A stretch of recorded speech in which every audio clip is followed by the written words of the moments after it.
Kome murakoze kananje twe turamukanye ku by'umwihariko mu izina rya Yesu Kristo umwami wacu. Turashima Imana yo mu ijuru tugiriye neza muri iki gitondo, tukaba turi hano tuje kumva amajambo y'Imana, tuje kumva kugira neza kw'Imana. Mazina yanje bamaze kuyavuga ko nitwa Ndayisaba Blaise, nkaba sanzwe nkorera ibikorwa by'Imana hajya kubwiriza kabiga. Ndashimiye inama y'ishengero yanyiyumviriye ko kuba hano mu Kinama muri iki gitondo, nkashimira n'abakozi b'Imana ukuntu batwakiriye hano mu Kinama. Namwe shengero turifuza ko no mu ijuru namwe bazebe babakire gutyo mu izina rya Yesu. Nuko ndafise intasho kuwa Mungu bari babizi yuko umunsi kuwa kane nzoba ndi hano mu Kinama, hariya mu bubwiriza nkorera utanguriye ku mubwiriza w'ishengero ugashitsa kuwa pasteur dukorana n'abavuga butumwa hamwe n'ishengero ryose. Baragoroye ibiganza byabo barambwira ngo ninashika mu Kinama nze ngorora ibiganza ndamutse bene se mu izina rya Yesu Kristo nimwakirizo ntasho.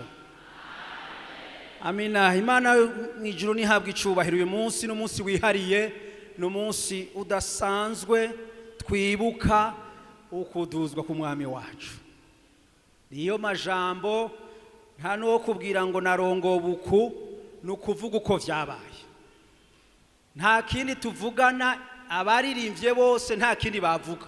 Bavuga mwijuri wacu, bavuga ko Yesu agiye kudutegurira iwacu, bavuga ingene tuzogenda mu buryo butandukanye. N'ubu rero ko tuce twuhira ko n'iri jambo ry'Imana mu mwanya muto dusubire twibukanye aha mu gitabo cy'ivyakozwe n'intumwa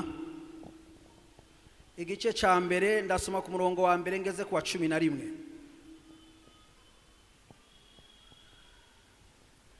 Vyakozwe n'intumwa igice ca mbere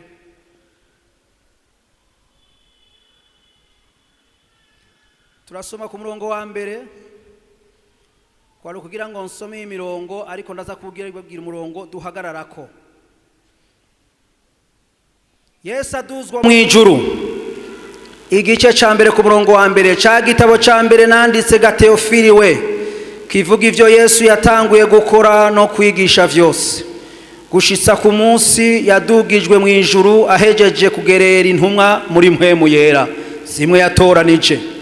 Kandi amaze kubabazwa abiyereka ari muzima, atanga ibimenyetso vyinshi, ababonekera iminsi 40, avuga ivy'ubwami bw'Imana. Maze akoranye nabo arabihanikiriza ngo ntibave Yerusalemu, ariko murorere isezerano rya data iryo mwanyumvanye.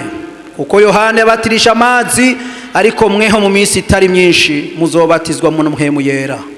Nuko bakoranye baramubaza bati, iki gihe nico ugira ugarukane ingoma y'Abisirayeli? Arabishura ati, si vyanyu kumenya iminsi canke ibihe data yashinze n'ububasha bwiwe wenyene, ariko muzohabwa ubushobozi mpwemu yera niyabazako.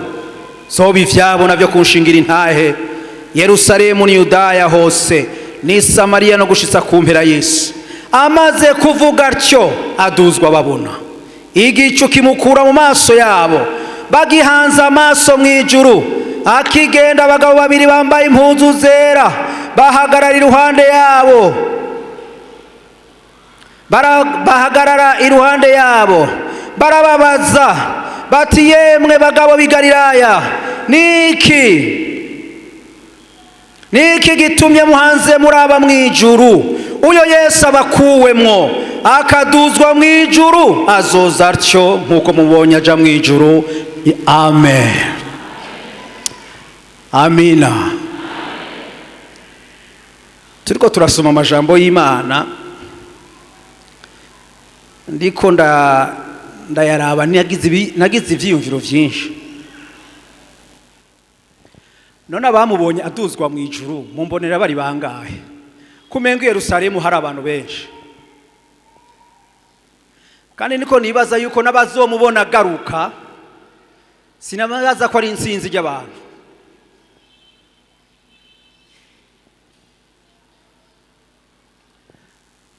Kandi uyu munsi wabaye umunsi w'umunezero, ariko kandi wabaye umunsi w'umubabaro. none ko atababariye ibigiye kuba babona bariko baragenda mwibarabara n'abarabajana baragenda n'amaguru urabona ko harimo ikiyago kandi ikiyago ciza cyane ngira mu mitima bavuga bati umwami araje rero kuva aho badutotereje umwami rero turamufise kandi afise inkomezi agiye kutugwanira nico gituma ubona bariko baramubaza ati none ga mwami yoba ari yanganje twari turindiriye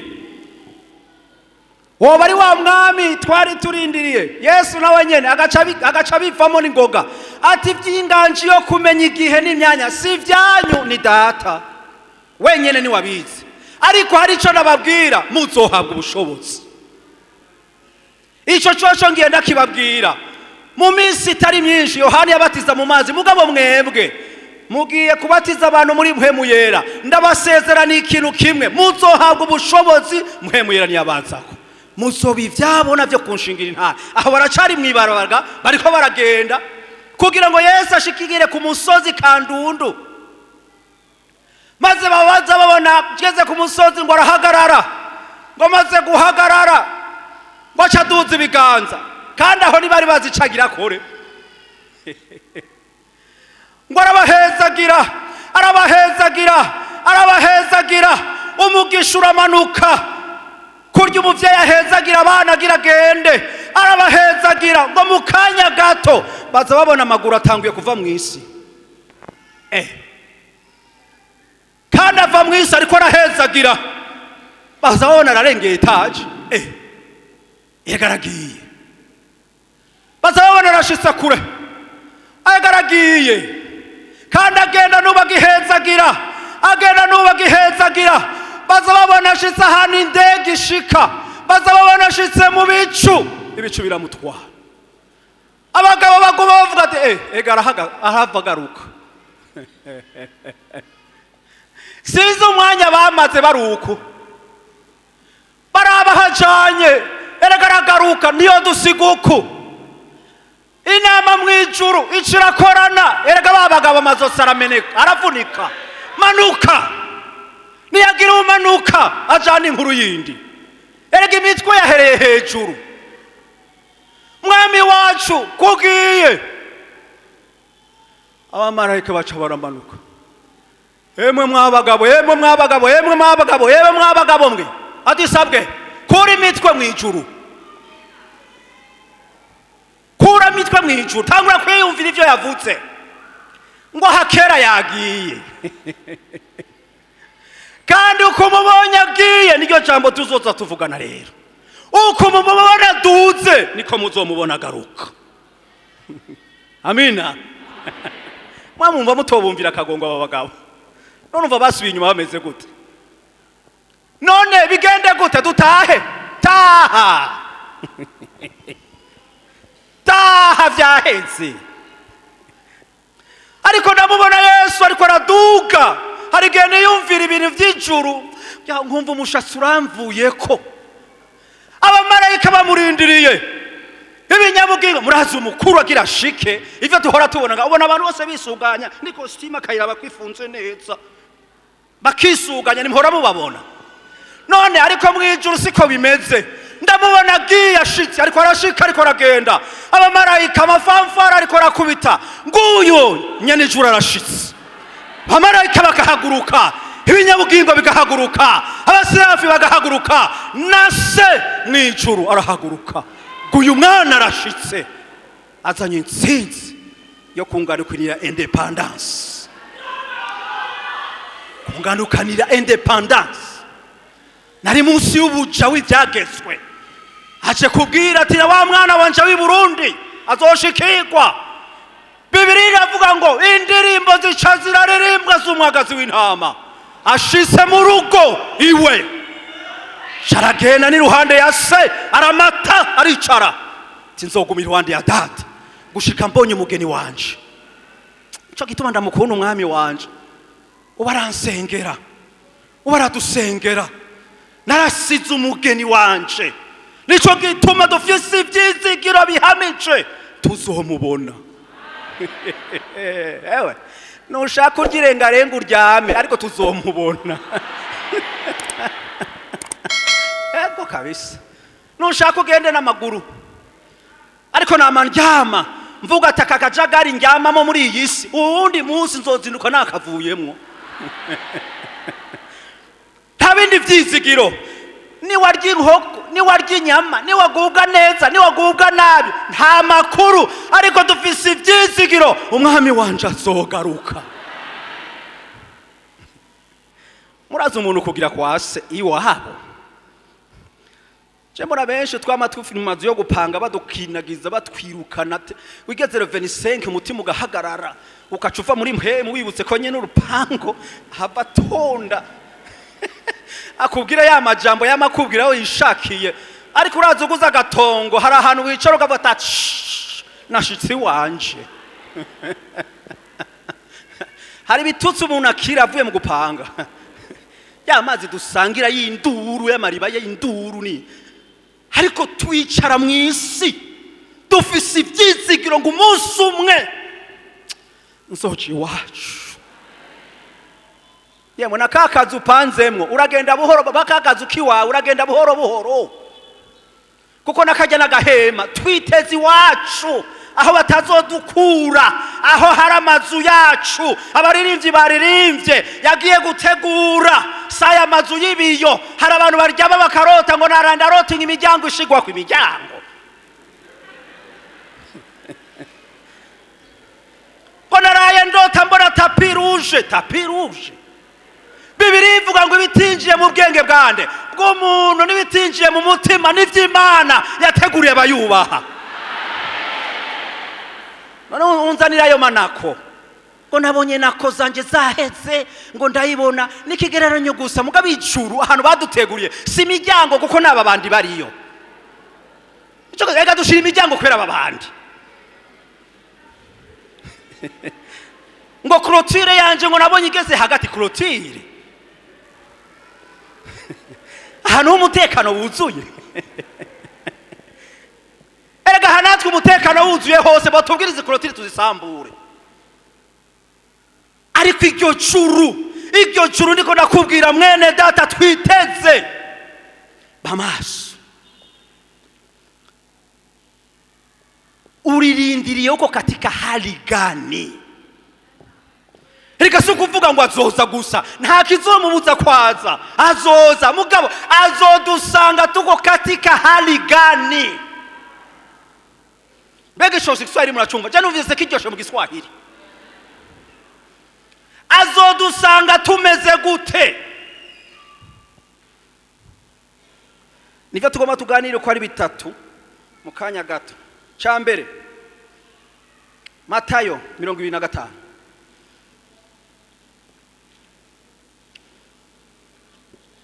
Matayo 25.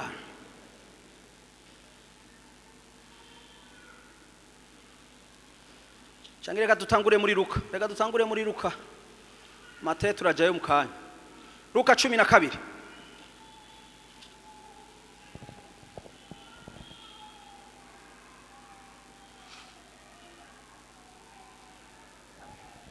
Luka 12. Umurongo 35.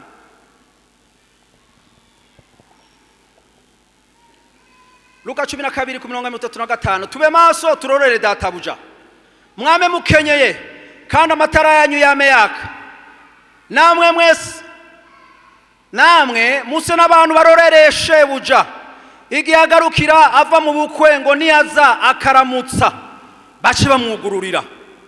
37 hahigwa abo shemushaho bashumba, abo shebuja azoza agasanga bari maso. Ndababwira ukuri azokenyera abicarike aze abagaburire, niyaza mu gicugu cange mu nkoko akabasanga atyo bazoba abahigwe. Imana nihabwa icubahiro.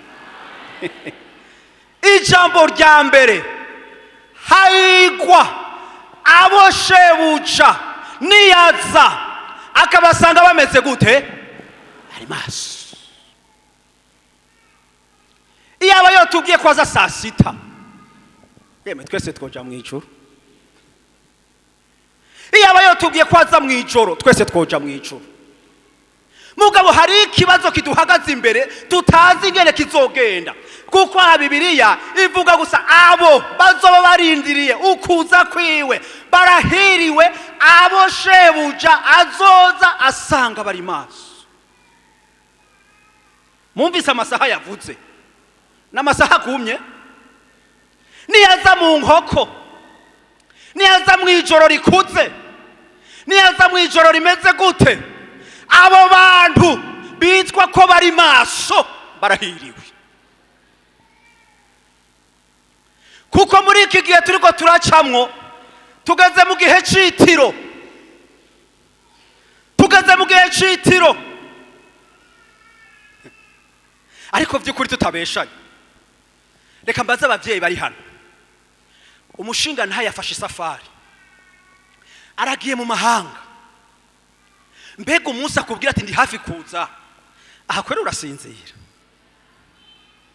cyangwa wigumira muri mpemu? Muca mwigumira muri mpemu mwebwe. Aha abana barasinzira, ikimenyekanisha ko muri kumwe yama yakwandikiye aka WhatsApp, madame urakomeye n'abana na jewe nguwe neza, ariko nagira ndakubwire hasigaye iminsi 3 ngiranze. Yemwe igitima kiguma ni ga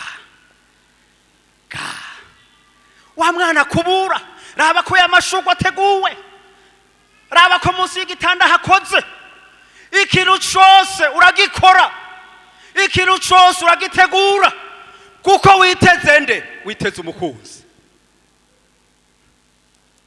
None twebwe ni mu mushaka dusinzira rero twiteze umukunzi. Barahiriwe wewe uri maso, wewe uri kurarereka, kandi icyo namukundira Yesu nahari mu ijuru aciye muri mpemu yera yama yaturungikiye udukete.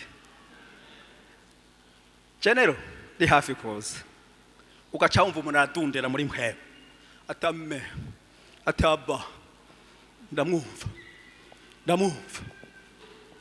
None twe tutogira ibimenyetso, ndamwumva ko ari hafi, ndamwumva ko ari ku rugi, ariko hari abandi n'iyi saha basinziriye, bari mu itiro rya shuguri simbi, ari igihe ubicokeramwo ugaca usanga wibereye mu itiro na nyamukunzi yitwa Yesu ntimuherukanye. Aho kumva ka gakete urarota ubona inka zikwiruka inyuma, urarota ibintu bikwiruka inyuma, ariko abari ku muryango bari maso. Hari agakete turonka kavuye kuri we. Hariho usomye hajya muri Matayo na tutohasoma igice ca 25 ujya mugani munawuzi, igice ca mbere kugeza ku murongo, igice ca 25 ku murongo wa mbere gushika kuri 13 haravuga ivy'inkumi 5 zagiye kurorera. Turiko turavugira ijambo ryo kurorera kwa zogaruka. 5 ngo bari bijuju, bandi 5 bari abanyabwenge. Mu kuja kumurindira bamurindiriye kuva mu gitondo ntiyaza, bashikana ku mugoroba ntiyaza, ngo babe bararuha, amatara yabo arahe barazima 5. Niho hahandi byabaye ibijuju. Bandi 5 bari bafise amatara baraterama, bakaza barashira ko ka petrol. Erega nahatevye ndafise ivyizigiro ko azoza, erega nahatevye bakaguma bashiramo uduta, bakabashiramo aga petrol, bakabashiramo aga petrol. Bibiri ivuga ngo mu gicugu, ubu turi mu gicugu aho abantu basinziriye. Mu gicugu baza bumva kamo ngo mukwe nguyo waramanutse, ngo baca barazanzamuka bose, bamwe bavyuka bafise amavuta mu matara, abandi bavyuka ata mavuta bafise. Uzurabe ku murongo wa mbere urabe ivyo Yesu yavuze hariya, nikijambo rikomeye ngo kuko ubwami bw'Imana buzoba bumeze nk'izi nkumi. Aha mwisi yose turimwo, aha 5 n'ibijuju, bani 5 n'abanyabwenge. Aha nyene twumva biriko biraguma, hari abariko bashishikara kwa mbere y'Imana, bashishikara gusaba mpemu yera, subira kanduma amavuta mana, subira kanusukema amavuta, igihe kiragoye mpemu yera gasuka. Aha twese turasinziriye, mpemu yera gasuka, mpemu yera gasuka, mpemu yera gasuka. Ntituzi igicugu tuzosangwamwo, ko tuzoba twiteguye cyangwa tutiteguye. reka nababwire akantu kamwe nigeze kubona ahantu, kandi iyi nkuru niyo hari muri 1995 nari ngiye kuvuga ubutumwa muri bimwe muri ibi bihugu biduhana imbibe. Nari nkuri musore yiruka, hanyuma hari ruguru ngenda mu ishengero rya Pentecote, mbona abantu bameze nk'uko ryari ishengero rinini, nsanga abantu bafise umuvyu. Nari ngiye kuvuga ijambo ry'Imana, nsanga abantu bafise umuvyu basenga Imana bakobeje, ubona mpemu yera ari hari. Hanyuma ndabaza pasteur, none kwiri ishengero ryanyu mbona rifise umuvyuro, yemwe rirahiriwe? Ateka aha mu minsi heze twaronse ubusa ku 10. Yesu yaratugendeye, sinzi uburyo yakoze, yemwe aha nararongeye amagogwa. Ni none vyagenze gutega mukozi w'Imana? Hari nko ku mugoroba, hamubona tuza mu miga yo ku mugoroba, abapolisi n'abasoda bariko baragira patrouille, ariko barirenganira. Hanyuma rero bakaba bararengana, muri abo basoda nyene harimo abakristo ba Pentecote baguye, baca baribwirana ngo bakiri kure,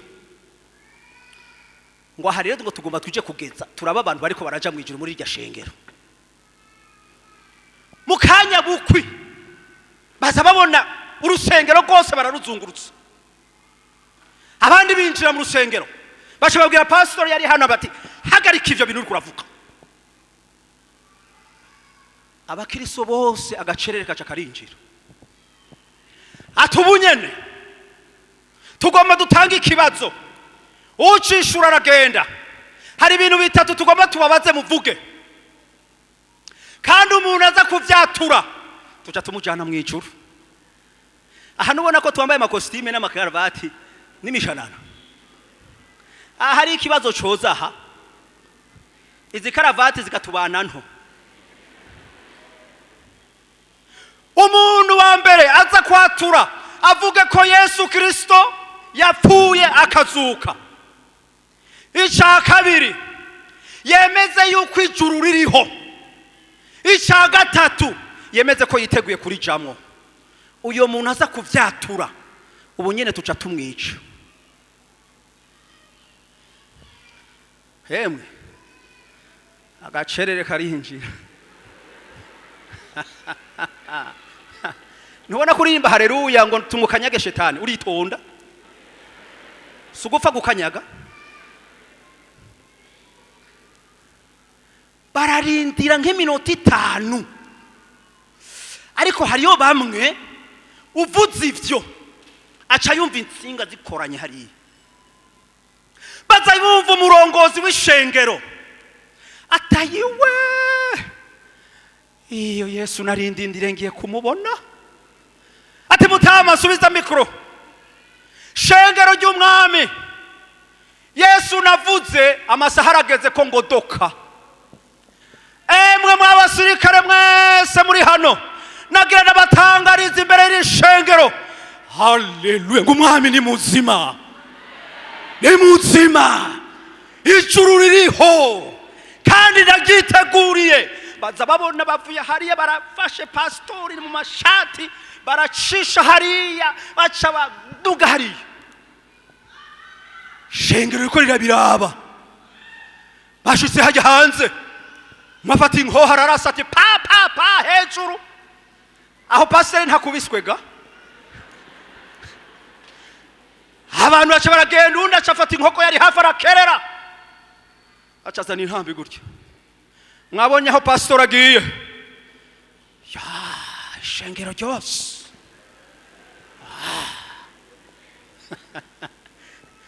Ariko pastor hari inyuma ameze gute? Ni muzima.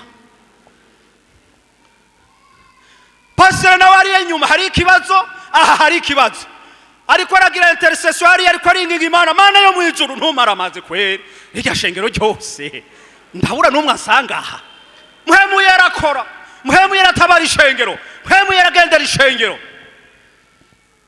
Bararindira ati mbega nta numwe muri mwebwe ashaka gucukurikira mucungaje hariya mu ijuru twarungitseyo.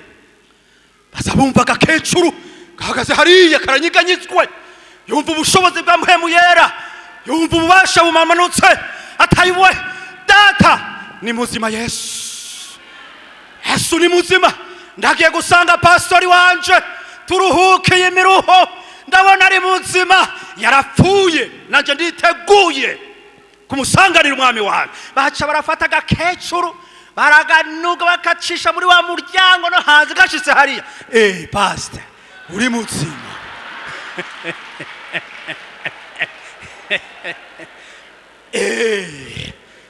Baca baranuga yandi masasu atatu. Ati tabara umfasha dupfukame mwana wanje, fasha turirire rya shengero. Barashishikara baragaruka ati kaga kecuru niyo mwakaboneye ubu kari kwase mwijuru, nta wundi agomba kuja mwijuru, azogaruka. Siko muririmba none umva ataraje kuwajana. nta wundi ngo azabona kandi kigeme, kuko yambwiye abantu babiri akandi kigeme hariya. Eregira ijuru tuvuga hari gihe umuntu aremerewe, unushobora kumva ivyaha, ariko umuntu ari imbere y'Imana arabyumva ijya ryo, arumva ko bikora nako. Si ibintu byo kurondeza mana nyetsa urinde gutangura kwezwa twegejwe kera. Umuntu agaze kumfiro atanguye kwirukaza abakozi b'Imana, mpamagarira abakozi b'Imana, suru hamagarira na wawundi. None uturuhiriza iki kandi umwanya wo kwezwa uriho? None tuzorindira kwezwa kumfiro iminsi yose? Ni byiza. Kakikeme karaduza icwi ati ndahambije bene data, kuko birateye isoni uyu mwami wanje ivyo yankoreye, hamwe no kwisuzuguza nkamwanga imbere yanyu mwabapagani mwe. Nimwashaka munyisha uko mwisha abandi, ndabise muri abapagani, ariko Imana babwire ko Yesu ni muzima, yabanye nanje mu bukumi bwanje, n'ubu mfise amasezerano, nta makuru na wa mufiance ndahevye, ubukuru ni Yesu Kristo. Aho yarazi ko biheze, mugabo bajanyaga hari ku mufiance bamugenza uko, nawe nyene ashitse inyuma asanga bene se ni bazima. Urumva rero ikibazo cari kiri, ntari bugaruke hano ababwire ngo yemwe gerageza nimwinanate, gerageza. Agacerere karinjira mu ishengero ryose, bararindira iminota 10, bararindira iminota 15, bararindira iminota 20, nta numwe muri mwebwe yinyiganyije kwera. Baca barugara ati umuryango w'ijuru turawugaye, dusubire mu kazi ka misi yose. Baca baje inyuma, baza babona ko pastor ariko araza. Haleluya.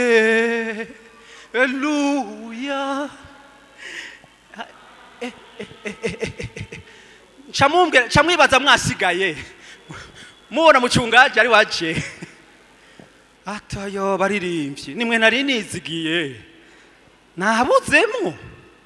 Basenze bo kwa gatatu namwebwe nabuze, basenze bo kuwa mbere nabuze, nonaho Yesu ntiyaraje.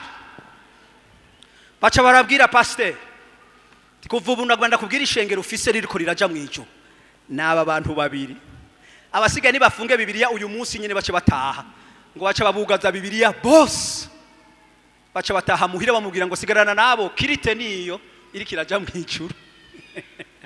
None wibaza atashe muhira byagenze gute?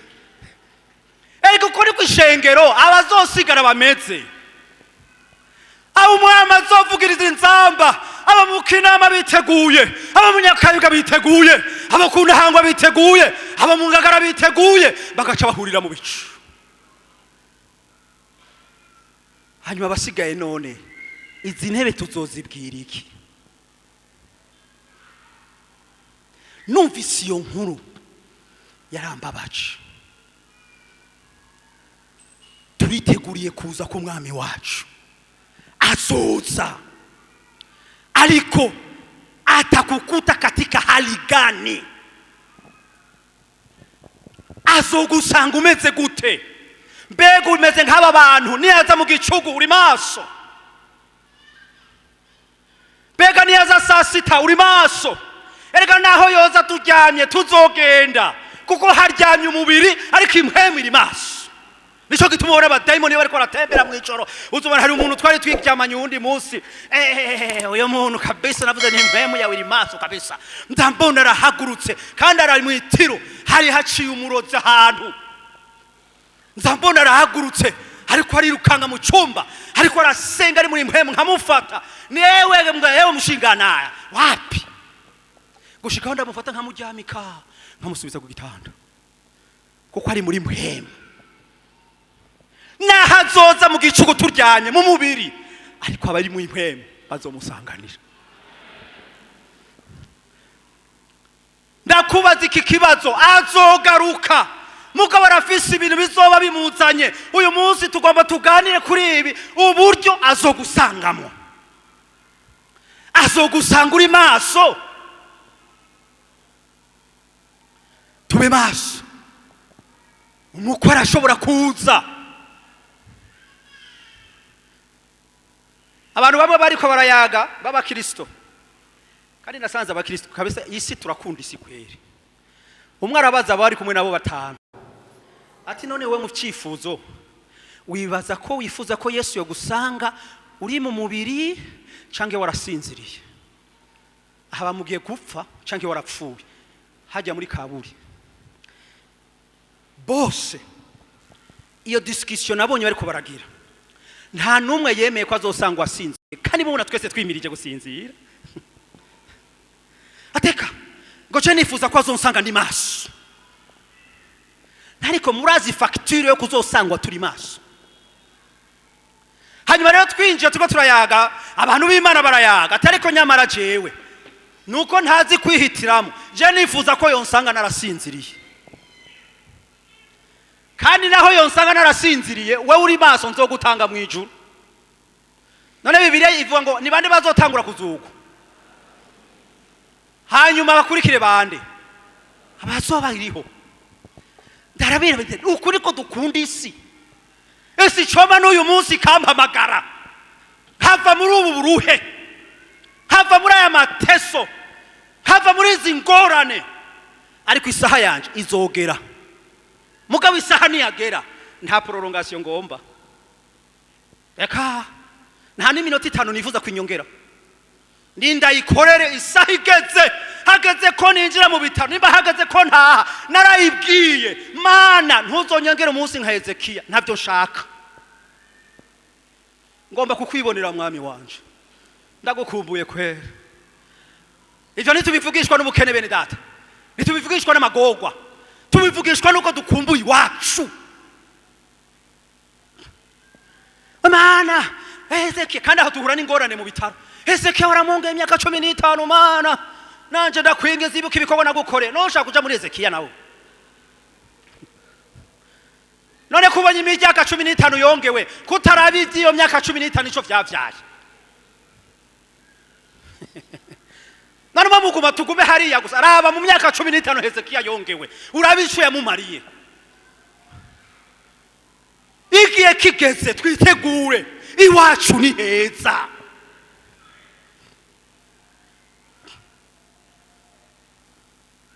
Ikigira kabiri,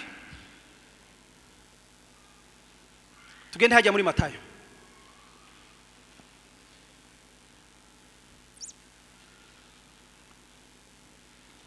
Matayo igice cha 25.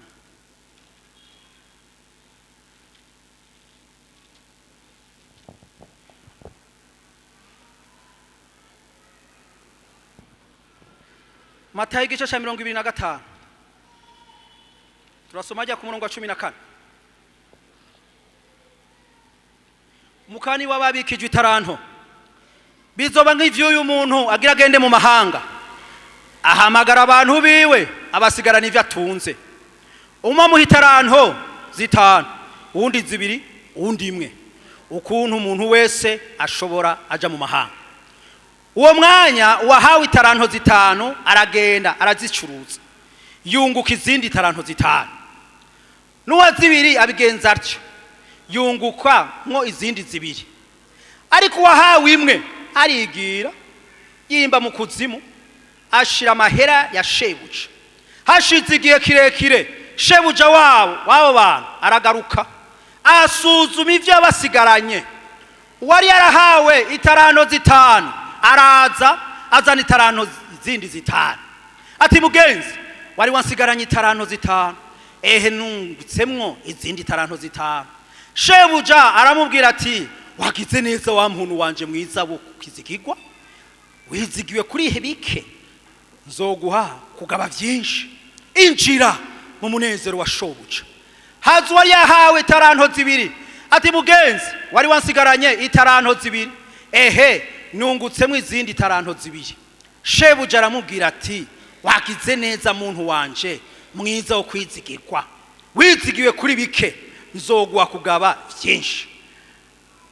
Injira mu munezero wa shobuja. Kandi haza uwahawe itaranto imwe, ati mugenzi,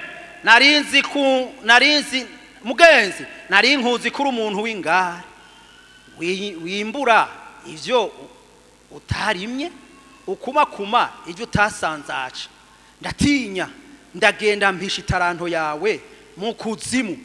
Ehe itaranto yawe mu kuzimu. Mpisha itaranto yawe mu kuzimu, ehe ngibi vyawe. Shebuja aramwishura ati, wa muntu wanje mubiwe, wakinebwewe, waruzi ko nimbura ivyo ntarimye, nkumakuma ivyo ntasanza, nuko wari ukwiye kujana amahera yanje mukayacururiza, nanje nagaruka nkaronka yanje n'inyungu yayo. Nuko ni mu mwake itaranto, muyihe ufise itaranto 10, kuko ufise wese azoha asesekarizwa, ariko udafise azokwakwa n'ico yarafise. N'uyo muntu wanje wimbura kimazi, ni mumute hanze mumwiza, niho hazoba amarira no gushijanza amenyo. Imana nidufashe. Mbega niyagaruka azosanga itaranto yakubikije uri kuradandaza. Erega hazogarukira, ntazoba aje gusa twe twamaturire, hari ibintu azoba amanutse aje kurondera. Mbega niyasanga uri maso, azosanga itaranto yakubikije ukikoresha nk'uko bikwiye. Mbega iriko iraronka inyungu. Mbega itaranto yaguhaye kuririmba iriko irunguka. Mbega itaranto yaguhaye gusenga iriko irunguka. Mbega itaranto yamaye kuvuga ubutumwa n'ibindi bikorwa iriko irunguka. Ikizotuma manuka, azomanuka kuraba ivyo yaduhaye, ivyo yatubikije. Mbega ivyo yakubikije biriko birakora, cyangwa uri muri babandi ati kuja kuririmba no kureka nico kimwe, kuja gusenga nico kimwe, kuja kora hari ibikorwa yaduhaye. Kandi mu gihe azogaruka azobaje kuraba yuko turiko turakora nkuko yabiduhaye. Ntugakorere ku jisho rya shefu wa korali, ntugakorere ku jisho rya mwarimu, ntugakorere ku jisho rya pasiteri, korera ku jisho ry'uwaguhamagaye. Rega mfe kwandika ka message, numva mfise ubunebwe bwo kuja kuririmba. Shefu wa korali, numva ntameze neza, urantunga. None shefu wa korali washaka kubwira iki? Acha kubwira ati Yesu agusange. Mwari, numva muri iyi minsi bitameze neza, none sinkije. Ariko turakwiye kumenya uwaduhamagaye, uwaduhaye itaranto, uwaduhaye akazi. Nimba yampaye akazi kuva ndi umukristo gushika mbaye umuvuga butumwa, gushika mbaye umupastor, hari ibintu yansavye naho noba ngwaye, ndafise data buca nkorera, ntegezo gutanga ko raporo. Amina. Dutegereza gutanga ko raporo. Twebwe nitwicaye hahandi bakubwira ngo ndasavye repo medicale past, numva nguwe nabi. Repo medicale ni uyisinyira, ariko kamenya uri kora gukontorora ninde? Ni Kristo. Itaranto bucagaruka akubaze, none ko ibikorwa byanje wahagaritse, imirimo naguhaye ko wahagaritse, urihe? Uri kurakora iki? Muri iyi minsi minsi ndafatiriwe ibikorwa ni vyinshi bugiye rimwe na rimwe dukenye burya sindavyanka ko dukena kuko hari igihe bitujana iruhande y'Imana. Umuntu agacabona akabotike gatanguye kwinjiza atanguye kubona amajana 5 ibihumbi 5 ku munsi ibihumbi 50 ku munsi kwa kabiri agaca asezera kubera udufaranga twatanguye kwinjira burya muri iyi minsi gapaste ndi busy gatoya kubera ibihumbi 30. Mwarimu ndafatiriwe muri iyi minsi nico gituma kwa kabiri utakimbona ukaca uhinduka nyandwi. Umukristo wo gukunkumura Bibiliya harageze ko ngenda mana yanje. Bavuga ngo dusome muri Habakuki, hajya Habakuki ni hehe? Dusome muri Hagayi, burya nigipa utari muvuga butumwa ngufasha ba. N'urupapuro rw'amajana 9. Kubera iki nafatiriwe muri iminsi sindi hafi ariko wibuke nagomba nakwibuka aho bucagaruka azotubaza itaranto yaduhaye. Wayidandaje gute? Aho tugenda hose mumenye ko hari igikorwa yaduhaye bantu b'Imana nimugifate neza. Yaraguhaye umuririmbyi muri korale ya mbere, fata neza n'amaboko abiri, rondera umwanya imbere uko winjira muri korale. Mana yo mwiju urahezagira cya gikorwa tugiyemo, ubasha bwawe bugaragare Mana, mpemu yaraze gukora ukaca ukoroka. Niwaza hari utuvu tuzobuzananye tuza guhembura mwene so. Kera tugikizwa nukuri tutari tuzi ko abapastori ntibarya, twari tuzi ko abamarayika babayaho bagaburirwa n'ijuru imanura manu ikamanura ibintu byose kubera ubwiza twababonamwo. Iyo myaka sinzi ko harimo n'ubuto mugabo baserutse abaririmbyi bariko bararirimba muri iyo myaka ya 89 abadayimoni bakoma induru pastor atarinjira no kwinjira. Kubera iki? Umwitwarariko w'igikorwa c'Imana wari muri bo. Twese tugaca tucugumira tubonye zikunkumura abantu, urumva turacari bato narindi muto myaka 14 ngabona ingene umukozi w'Imana hagurutse yuguriye gusaba Bibiliya ukumva ibisigo mu ishengero ubwavyo ati karabaye aratwisha noneho uyu munsi nitumukira. Bagatangura kumuvuga uwariwe ataranavuga. Itaranto yadusigaranye hembwe kurari ya kabiri itaranto murayifata neza. Aha tuvuga ngo Yesu azogaruka, ntazogaruka gusa rukugaruka, azogaruka aje kubaza mbega igikorwa naguhaye wagikoze gute.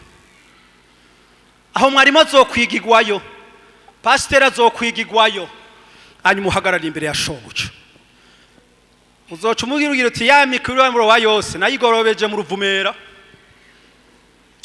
Niho nari mfise akabutike minervare y'abana yari indembeje nkabona ko nguye kuhaguma ndonka amahera. Bibiri ivuga ngo nzoca ndababwira mwabakozi mwe bimbura kimazi nagushize uze kwitwaza ibindi, genda sohoka.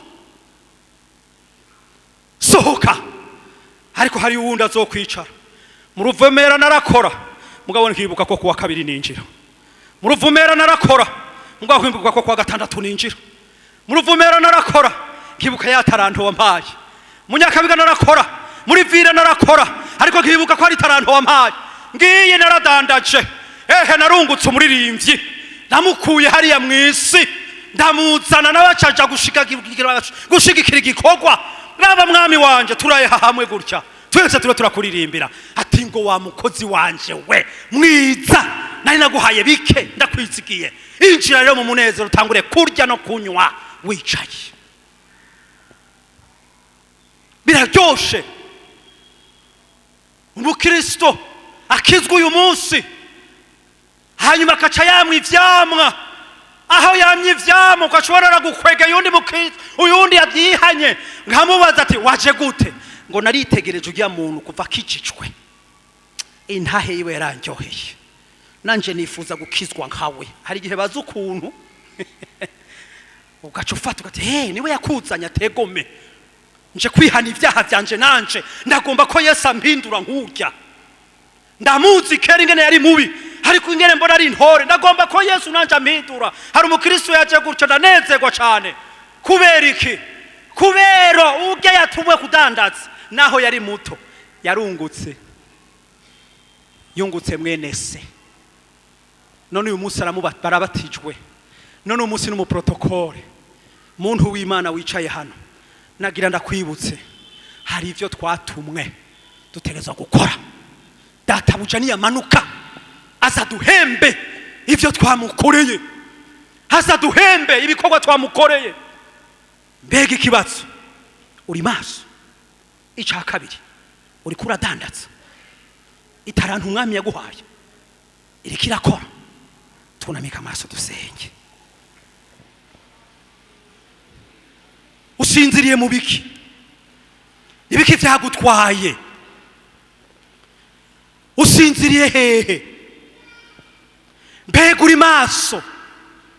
Shobuja niyagaruka itarantu yaguhaye mbega iriko irakora canke yararyamye?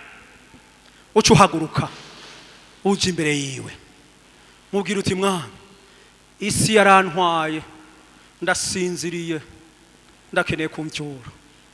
Iki gitondo naho ndakwiteze ndyamye, naratwawe n'isi, naratwawe n'uruhendo rw'ivyisi. Ehe na ca gikorwa wampaye narataye. Ehe naho ndirimba nta kanovera numva mfise mu mutima. Ekaye ndaririmba ariko nta mavuta ariyo. Haguruka uze umubwire Yesu, subira kandi Mwami uncunge ukundi, subira kandi ungira ukundi. Nama ndirimba mfise ama excuse, nkama mbwira Imana nteka uyu munsi nahonja sindayimvamwo. Eka ariko ingo Yesu aragomba ko itaranto yiwe yunguka. Yesu aragomba ko ubugingo bwawe ubumuha neza. Yesu aragomba kukanguka. Va muri iryo tiro uryamyemwo, va muri iryo tiro ry'ivyaha urimwo. Nico Yesu akugomba. Kuraryamye urasinziriye, kandi Yesu arakubona kuryamye mu vyaha. Yesu arakubona kuryamye mu ntegenke.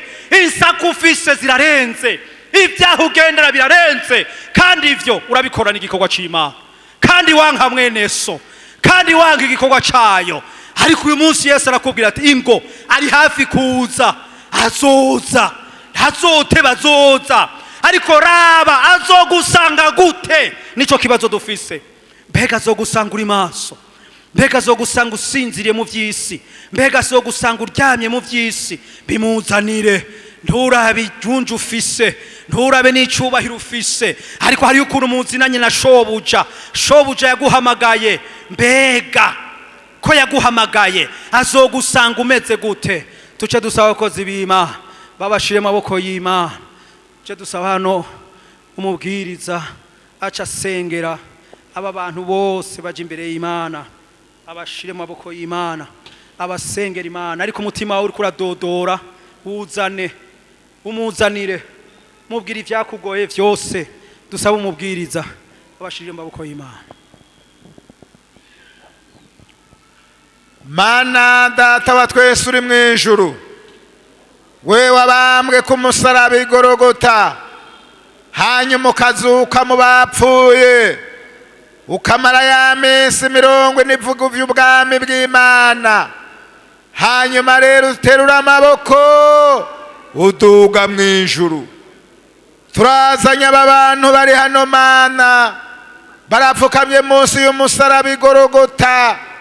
None rero tubashize imbere yawe, nubagirire imbabazi, nubaharire, ubaharire ivyo bagendeyemwo, ubaharire ivyo bakoze, ubaharire ivyaha vyabo.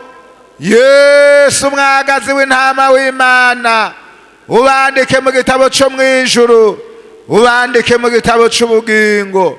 Mw'izina rya Yesu nubagirire imbabazi, nubababarire, nubaharire.